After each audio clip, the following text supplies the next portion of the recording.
Hi, I'm the Scrub and you're here for one reason. Alright, point me in the direction of the god and it will die. Oh, it's a weapon this time? And Gaius tried to destroy it and he failed? Was he blindfolded? Oh, it's not his own creation? And we're going to the Gimlet Dark? Oh, this should be easy on this battlefield. Why am I suddenly reminded of the second coil of Bahamut? Time to learn about Cinder Drift. Simplified.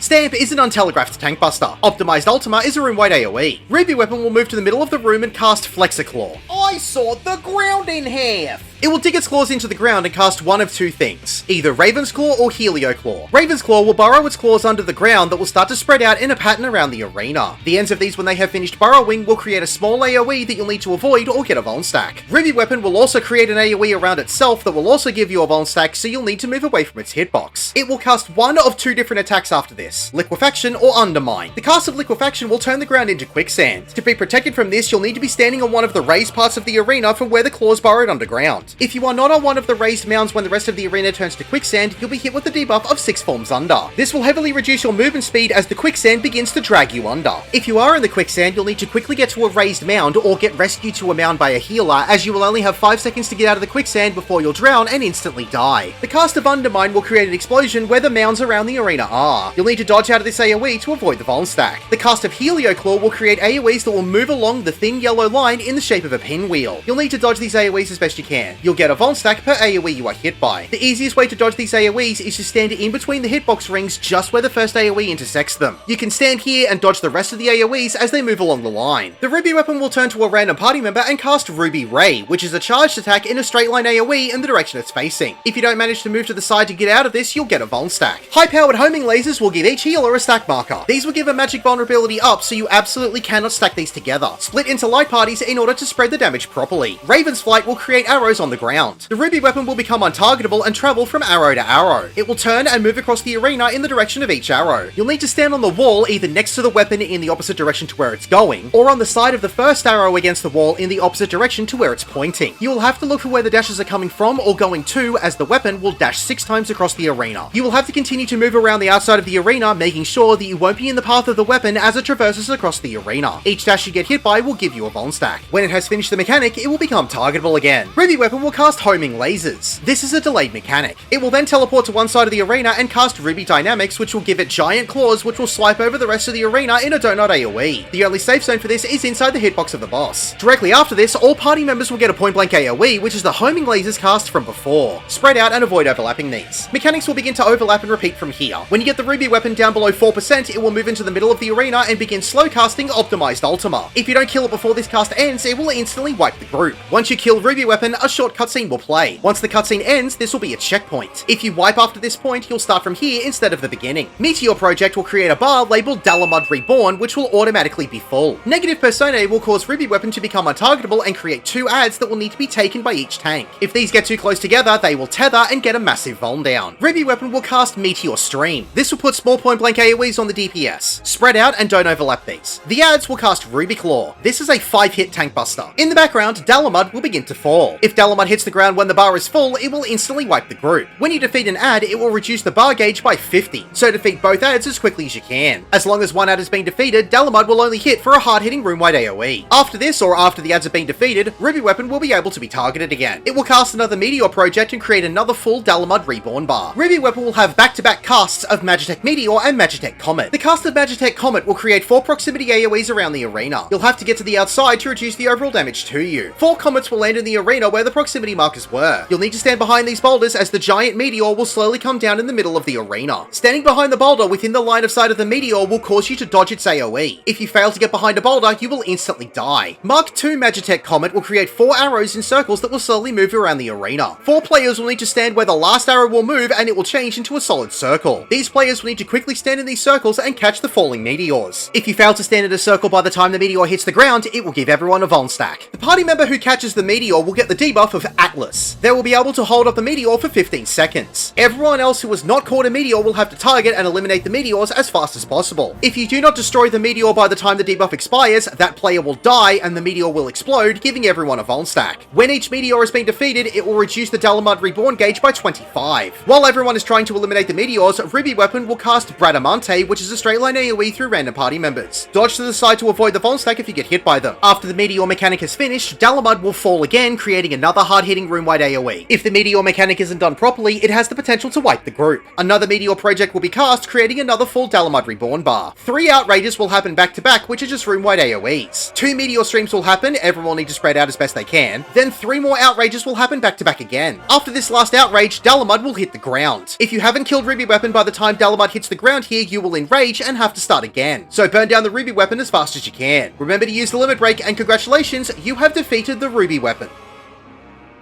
My name is The Scrub. Thank you for watching.